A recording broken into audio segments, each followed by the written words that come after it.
तो कहानी के शुरू में हमें एंड्रयू नाम के एक बच्चे को एक पार्क में खेलता हुआ दिखाया जाता है। इस टाइम उसके हाथ में उसका एक टॉय था, शक्ल थी, जिसे वो बहुत पसंद करता था और हर वक्त अपने पास ही रखता था।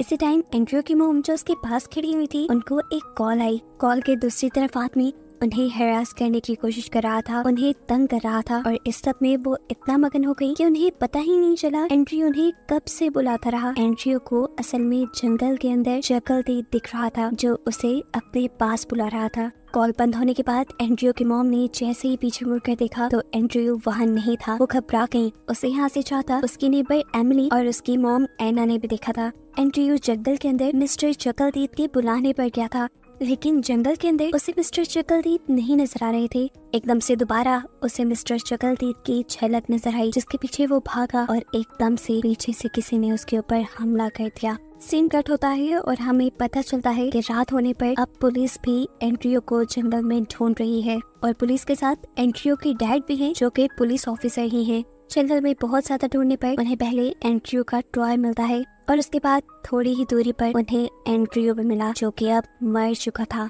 एंड्रयू के डैड उसे देखकर सदमे से पागल हो गए। उन्होंने अपने ऊपर से कंट्रोल खो दिया था। उनको बाकी ऑफिसर्स ने यहाँ संभाला। अगले दिन भी एंड्रयू के केस पे इन्वेस्टिगेशन चल रही थी। पुलिस का मानना था कि एंड्रयू को जानवरों ने मारा है, क्योंकि उसके जिस्म पे जानवर के हमले का निशान था, लेकिन ये भी मुमकिन था कि एंड्रयू का किसी ने मर्डर किया हो। इसी सिलसिले में इस केस को हैंड ओवर करने के लिए 2 FBI एजेंट आ जाते हैं। सीनियर ऑफिसर्स FBI एजेंट से कहते हैं कि आप लोग अपना टाइम ही वेस्ट करिए इस केस पे। देखिए, साफ साफ ये बच्चा जानवर के हमले से मरा है, लेकिन फिर FBI एजेंट ने उनकी बात काटते हुए बताया कि एंड्रयू की गर्दन की हड्डी टूटी हुई है, जिसका मतलब है उसकी गर्दन को मोड़ कर मारा गया है और जो उसके जिस्म पे जानवर के काटने के निशान है वो उसके मरने के बाद के हैं। ये सुनकर पुलिस ऑफिसर कहते हैं आप लोगों ने बस अपने दिमाग में एक कहानी बना लिया है ये। तो जवाब में दूसरे FBI एजेंट उन्हें जवाब देते हैं ये कहानी नहीं है, कल एक डॉक्टर है, वो जो कह रही है गलत नहीं कह रही। जो थ्योरी वो आपको बता रही है ये एंड्रयू की बॉडी का पोस्टमार्टम करने के बाद ही बनाई गई है।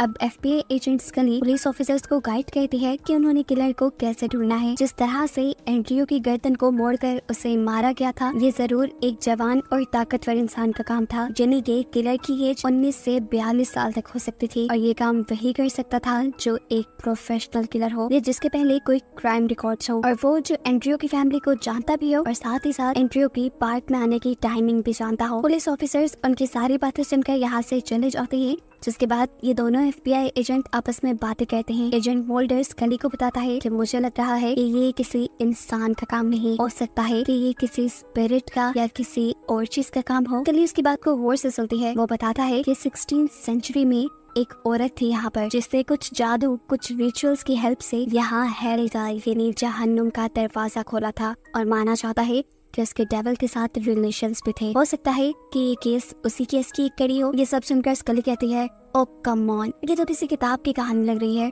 क्या हम केस पे फोकस कर सकते हैं? लेकिन मोल्डर यहाँ स्कली से कहता है जो काटने का निशान एंड्रयू की बॉडी पर था वो आम जानवर के काटने का निशान नहीं था, वो एक ऐसे डॉग का निशान था जिसके बारे में मैं जानता हूँ कि वो अंडरवर्ल्ड यानी जहन्नुम की रखवाली करते हैं। असल में वो स्पिरिचुअल डॉग होते हैं। उसकी बात सुनकर ये लोग दोबारा अपने ऑफिस जाते हैं और एंड्रयू की डेड बॉडी को दोबारा से चेक करते हैं, क्योंकि अभी तक उन्हें एंड्रयू की मौत की वजह समझ नहीं आ रही थी। ये लोग अब एंड्रयू के पाँव को हाथ लगाते हैं तो इन्हें वहाँ पर कुछ अजीब सी चीज महसूस होती है, जैसे उसके पाँव पे नमक या फिर रेत लगा हो। इसके बाद ये लोग फाइल चेक करते हैं, जिसमें ये लोग चकलदीप टॉय की पिक्चर देखते हैं जो मर्डर साइट से ही उन लोगों को मिला था। ये दोनों सोच में पड़ गए कि आखिर इस टॉय का या चकलदीप का इस पूरे मर्डर से क्या ताल्लुक है। इसी रिपोर्ट से इन्हें ये भी मालूम होता है कि अभी तक उस मर्डर के आई विटनेस का इंटरव्यू नहीं हुआ और इस मर्डर की आई विटनेस थी एक छोटी सी बच्ची एमिली, यानी एंड्रयू की ही नेबर। और असल में एमिली के फादर ही चीफ पुलिस ऑफिसर थे, जिनके हाथ से ये केस लेकर इन दोनों FBI एजेंट को दिया गया था। इसलिए ये लोग डिसाइड करते हैं कि एंड्रयू के फ्यूनरल के बाद ये लोग एमिली और उसकी मॉम एना से मिलने के लिए जाएंगे। जहाँ दिखाया जाता है कि चर्च में एंड्रयू के फ्यूनरल पर अभी तक एंड्रयू की डेड बॉडी नहीं आई थी और इसी वजह से एंड्रयू के डैड काफी परेशान थे। वो दूसरे पुलिस ऑफिसर से पूछते हैं कि अभी तक FBI एजेंट एंड्रयू की डेड बॉडी को रिलीज क्यों नहीं कर रहे। तब वो ऑफिसर उसे बताता है कि FBI एजेंट्स को लग रहा है कि एंड्रयू का मर्डर हुआ है। खैर सीन कट होकर दिखाया जाता है कि एजेंट मोल्डर एमिली के घर पर थे, एंड्रयू के नेबर के घर पर। वो छोटी सी बच्ची उनके सवालों के ज्यादा अच्छे से जवाब नहीं दे पा रही थी और ऐसे उनकी इन्वेस्टिगेशन आगे बढ़ भी नहीं रही थी। एमिली अभी तक सिर्फ उन्हें यही बता पाई थी कि उसने सिर्फ एंड्रयू को जंगल के अंदर जाते हुए देखा था। ये कहने के बाद वो तो अपने टीवी शो के अंदर मगन हो जाती है, लेकिन यहाँ पर एमिली की मॉम यानी एना मोल्डर से डिस्कस करती हैं कि उन्होंने भी एंड्रयू को एकदम से जंगल के अंदर गायब होते देखा था। और ये देखते ही वो बहुत ज्यादा डर गई और अभी तक डरी हुई है क्योंकि ऐसा कभी भी उनकी बेटी के साथ भी हो सकता है। ये कहकर एना यहाँ से कुछ काम करने के लिए चली जाती है, जबकि मोल्डर उठकर उनके घर को चेक करने लगता है। यहाँ पर उसे एना की फैमिली पिक्चर और साथ ही एक बुक दिखती है जिसका नाम था ग्रिमोर ऑफ द ईस्टवुड विच। एना भी नोटिस कर लेती है कि मोल्डर गौर से इस किताब को देख रहा है और इसके बारे में वो मोल्डर को बताती है कि असल में उसके हस्बैंड जो कि चीफ पुलिस ऑफिसर हैं, उनको विचेस और जादू से रिलेटेड हिस्ट्री में बहुत इंटरेस्ट है और ये तो है भी उनकी लोकल स्टोरी, इसीलिए वो इसे पढ़ते रहते हैं। अब मोल्डर को भी काफी वक्त हो चुका था यहाँ आए, वो भी यहाँ से जाने लगता है और जैसे ही वो यहाँ से जाने वाला था, एमिली आवाज देकर इन दोनों को ही अपनी तरफ अट्रैक्ट कर लेती है और टीवी की तरफ इशारा करते हुए बताती है कि उस दिन मैंने इन मिस्टर चकलदीद को जंगल के अंदर देखा था। इस टाइम टीवी पर भी चकलदीद शो ही चल रहा था। दूसरी तरफ स्कली जो इस टाइम पुलिस स्टेशन में आई थी, वो चीफ पुलिस ऑफिसर से कहती है कि मुझे लगता है कि एंड्रयू की मर्डर के पीछे उसके डैड ही हैं। जवाब में ऑफिसर कहते हैं बकवास बात है ये, जिस दिन और टाइम एंड्रयू का मर्डर हुआ तब उसके डैड हमारे साथ ड्यूटी कर रहे थे। चलिए उनकी बात फिर भी नहीं सुनती और एक के बाद एक सवाल किए ही जाती है, जिसके जवाब चीफ ऑफिसर के पास तो नहीं थे, इसलिए वो कहते हैं अच्छा ठीक है, आप अगर उसके डैड से बात करना चाहती है तो वहीं चलते हैं। ये लोग एंड्रयू के डैड के ऑफिस में पहुंचे तो इन्हें पता चला कि एंड्रयू के डैड एक क्रिमिनल को पकड़ने के लिए निकले हैं। उसके पीछे जाने से पहले स्कली उसका कंप्यूटर चेक करती है, जहाँ से स्कली को मालूम हुआ कि एंड्रयू के डैड अपने इलाके के किसी सेक्स ऑफेंडर को ढूंढ रहे हैं जो लड़कियों को हेरास करके ब्लैकमेल करता हो। और उन्हें अपनी रिसर्च के मुताबिक एक पीटर नाम के आदमी का पता चला था जो इस टाइम अपने घर पे था। एंड्रयू के डैड को लगता था कि वही है जिसने उसके बेटे को मारा होगा। यही सोचकर वो पीटर के घर की तरफ निकल गया और अब उसका पीछा उसके चीफ और उसके साथ एजेंट स्कली भी कर रहे थे। एंड्रयू के डैड उस आदमी के घर जाकर चिल्लाने लग जाते हैं। यहाँ पर चीफ उसे बहुत ही मुश्किल से काम डाउन करते हैं। यहाँ पर स्कली जो उनके साथ ही आई थी, वो अपने पार्टनर यानी एजेंट मोल्डर को कॉल करके बताती है कि वो एक नए सस्पेक्ट के घर आए हैं, यानी एक ऐसे आदमी के घर पे आए हैं जिस पर पुलिस को शक है कि उसने एंड्रयू को मारा है। मोल्डर जो इस टाइम एंड्रयू की मर्डर साइट पे था, वो भी स्कली के पास आने के लिए निकल जाता है और पीछे हम देखते हैं कि एक बहुत बड़ा सा ब्लैक डॉग उसके ऊपर नजर रखे हुए था और इस चीज को मोल्डर ने खुद भी नोटिस किया था।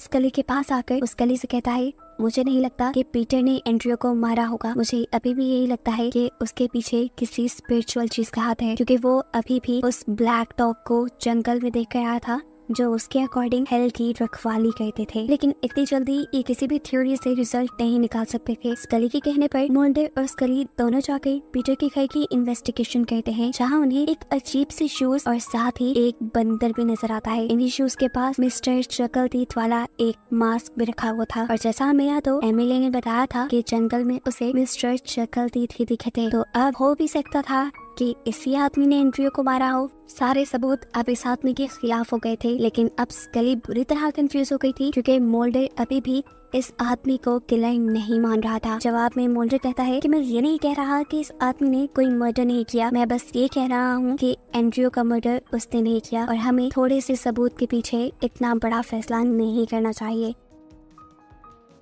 सीन कट होकर हमें एंड्रयू की नेबर एमिली को दिखाया जाता है जो इस टाइम टीवी पर अपना कार्टून शो देख रही थी। ये कार्टून कैरेक्टर उसे बहुत पसंद थे। एकदम से उसने नोटिस किया कि उसके घर के बाहरी डोर पर भी यही कार्टून कैरेक्टर हैं जो उसे अपने पास बुला रही है। वो उसे देखकर मुस्कुराती है। पीछे से उसकी मॉम उसे लंच के लिए बुला रही थी, लेकिन जब काफी मर्तबा भी आवाजें देने पर एमिली ने एना की यानी अपनी मॉम की बात नहीं सुनी, तो एना ने परेशानी में एमिली को लॉन्च पे ढूंढा, लेकिन वो अब कहीं नहीं थी। थोड़ी देर बाद मालूम होता है कि पुलिस और FBI एजेंट्स को उसकी भी डेड बॉडी जंगल से मिली है, जिसको भी किसी ने बिल्कुल उसी तरीके से मारा है जिस तरीके से एंड्रयू को मारा गया था। एना को जैसे ही ये बात पता चलती है, वो भी भागते हुए इसी जंगल में आ गई। एना को अब अपना होश भी नहीं था। वो एमिली की तरफ ऐसे बढ़ रही थी जैसे वो उसे अभी जिंदा कर देगी, लेकिन यहाँ पुलिस ऑफिसर्स उसे संभाल लेते हैं। यहाँ मोल्डर जो इस मर्डर सीन की इन्वेस्टिगेशन कर रहा था, उसे नीचे कुछ सफेद सफेद नजर आया। उसने यहाँ से पत्ते हटाना शुरू किए तो उसे इस जगह के इर्द गिर्द सफेद नमक का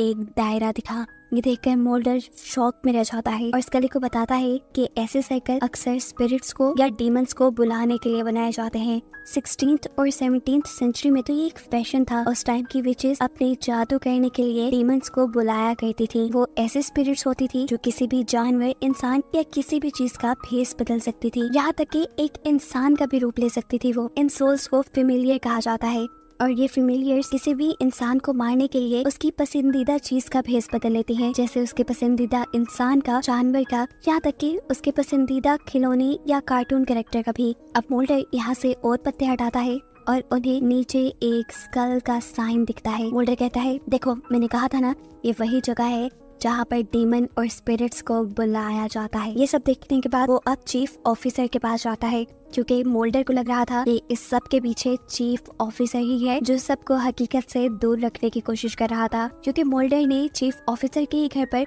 वो विचेस वाली बुक देखी थी। उनकी ये बातें सुनकर चीफ ऑफिसर भी बुरी तरह गड़बड़ा चुका था। उसके मुंह से साफ लग रहा था कि वो कुछ छुपा रहा है। मोल्डर से पूछता है, इस काले जादू के पीछे तुम ही हो ना? पहले तो वो कुछ नहीं बोलता, लेकिन मोल्डर के इंसिस्ट करने पे कहता है, नहीं मैं नहीं हूँ उसके पीछे। हाँ मैं मानता हूँ कि मैं आप सबको इस केस से डाइवर्ट करने की कोशिश कर रहा था, लेकिन इसलिए नहीं कि ये सारा काम मैंने किया है। मैं इन मर्डर के पीछे नहीं हूँ। लेकिन वो कहता है, हाँ मेरी गलती है भी। उस दिन जब एंड्रयू गायब हुआ, असल में उस दिन मैं ही था जो उसकी मॉम को हैरास करने की कोशिश कर रहा था। उसने मेरी वजह से ही एंड्रयू को अवॉइड किया और एंड्रयू गायब हो गया। मेरा बस इतना ही कसूर था। चीफ ऑफिसर को अपने इस केस पर भी बहुत गर्व था। उसके जाने के बाद मोल्डर ने स्कली को बताया कि ये केस वही है जैसा मैं बता रहा हूँ। किसी ने अपने जादू के सदके यहाँ पर हेल का यानी जहन्नुम का दरवाजा खोल दिया है और इन सारे मर्डर्स के पीछे यही रीजन है। दूसरी तरफ दिखाया जाता है कि एंड्रयू के डैड को अभी भी उसी आदमी पे शक था जिसके घर वो पहले भी जा चुके थे। वो यहाँ पर इस आदमी की सच्चाई सभी लोगों को बता देते हैं और सभी लोग उसे गुस्से में मारना शुरू कर देते हैं।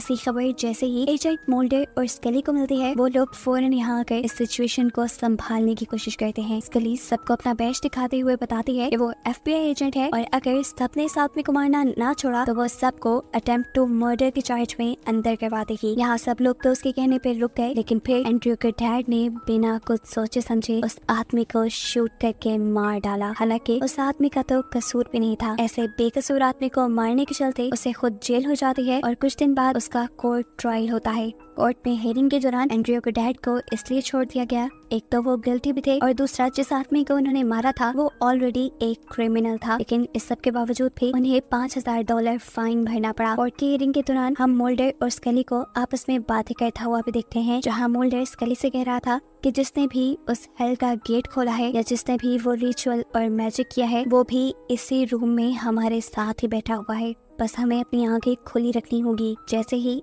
अब ये दोनों एजेंट कोर्ट से बाहर निकलते हैं तो बाहर पहले से ही एक पुलिस ऑफिसर उनका इंतजार कर रहा था, जो इन्हें बताता है कि ना तो एंड्रयू के मर्डर के पीछे उसके डैड का हाथ है, क्योंकि उस दिन वो ड्यूटी पे थे और एंड्रयू से कुछ 40 किलोमीटर दूरी पे थे, और ना ही इसके पीछे उस आदमी का हाथ है जिससे एंड्रयू के डैड ने मार दिया।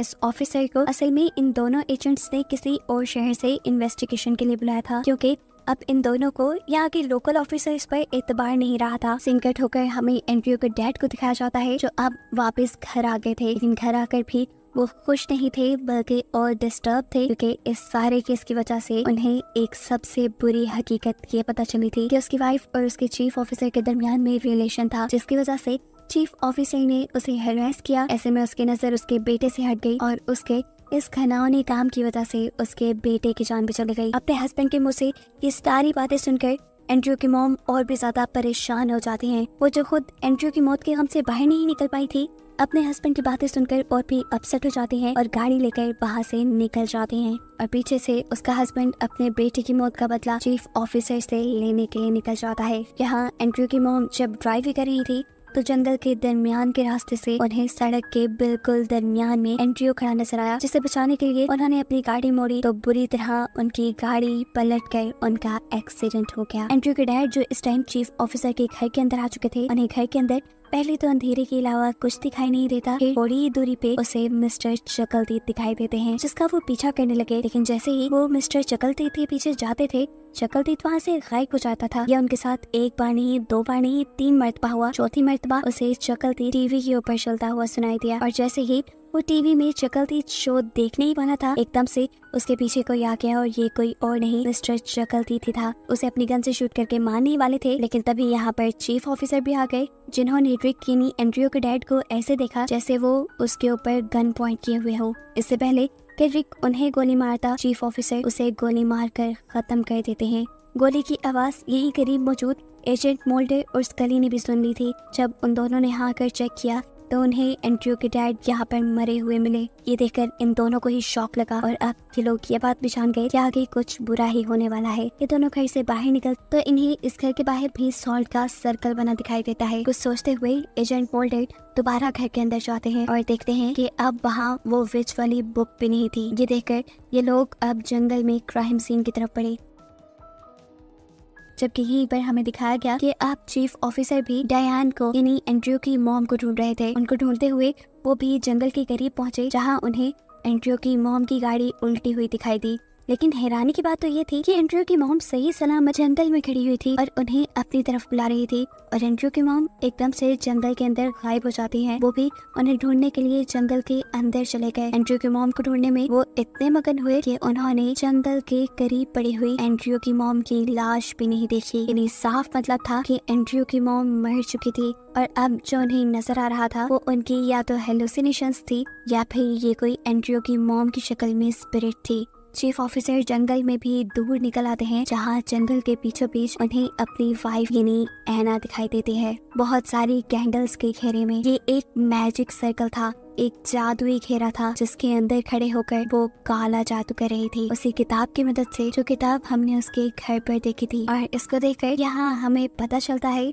कि असल में एंड्रयू और उनकी बेटी एमिली की डेथ के पीछे भी और कोई नहीं बल्कि एना ही थी, जिसने ये सारा काला जादू शुरू किया था। एना अपनी ये सारी बातें एक्सेप्ट भी कर लेती है। वो मान जाती है कि हाँ मैंने ही काला जादू किया, लेकिन मैं ये नहीं चाहती थी कि एंड्रयू और एमिली मर जाए। मैं सिर्फ ये चाहती थी कि चीफ ऑफिसर और डायन दोनों को सबक मिले। जो बेवफाई वो दोनों अपने पार्टनर्स के साथ कर रहे थे, बस उन्हें उनका सबक मिल जाए। उसे बिल्कुल अंदाजा नहीं था कि उसे अपने इस घिनौने मकसद के पीछे अपनी बेटी को भी गंवाना पड़ जाएगा और साथ ही बेचारा एंड्रयू भी मारा जाएगा। एना को भी खुद सबक मिल चुका था, उसकी बेटी के मरने के बाद वो भी गम में थी और बस अब ये सब कुछ बंद करना चाहती थी। इनकी इन्हीं बातों के दौरान एना दिखती है कि चीफ ऑफिसर के ऊपर वो ब्लैक डॉग हमला कर चुका है, जो असल में हेल का गार्ड था। वो अपने हस्बैंड को भी मारना नहीं चाहती थी और अब उसे अपने आंखों के सामने मरता देखकर वो जोर से चीख मारती है। इतने में ही हम देखते हैं कि यहाँ पर एजेंट मोल्डर और स्कली भी आ गए थे, जिन्होंने एना को उस मैजिक सर्कल के अंदर खड़ा हुआ भी देख लिया और वो सारी कहानी समझ गए। यहाँ मोल्डर एना से बात करना चाहता था। वो एना को कहता है ये बुक तुम मुझे दो, मैं तुम्हें कोई और रास्ता बताता हूँ, लेकिन एना उसकी एक बात नहीं सुनती और इस बुक के कुछ मैजिकल स्पेल्स पढ़ते हुए अपने आप को भी खत्म कर देते हैं। उसके खत्म होते ही यहाँ पर हल का दरवाजा जो उसने खोल दिया था वो भी बंद हो गया। हैरानी की बात ये थी कि जिस आग में वो जलकर मरी थी, उस आग में वो किताब नहीं जली जिससे पढ़कर वो जादू कर रही थी, जिसे अब स्कली अपने पास रख लेती है एक सबूत के तौर पे, क्योंकि ये उसकी जिंदगी का पहला केस था जिसमें सभी मर्डर्स के पीछे स्पिरिचुअल चीजें इन्वॉल्व थी। और फिर मोल्डर से आकर कहते हैं कि मुझे तुम पर एतबार हो गया है, तुम जो कह रहे थे वो सब ठीक था। इनका केस भी अब खत्म हो चुका था और फाइनली ये लोग अब इस शहर को छोड़कर निकल जाते हैं। इनके निकलने के बाद हमें पीछे से दोबारा उसी झूले को घूमता हुआ दिखाया जाता है जिससे मूवी के स्टार्ट में एंट्रियो था। यानी इसका मतलब कहानी यहाँ खत्म नहीं हुई थी, अभी भी कुछ था जो देखना बाकी था, लेकिन इसके साथ ही ये मूवी यहाँ पर खत्म हो गई।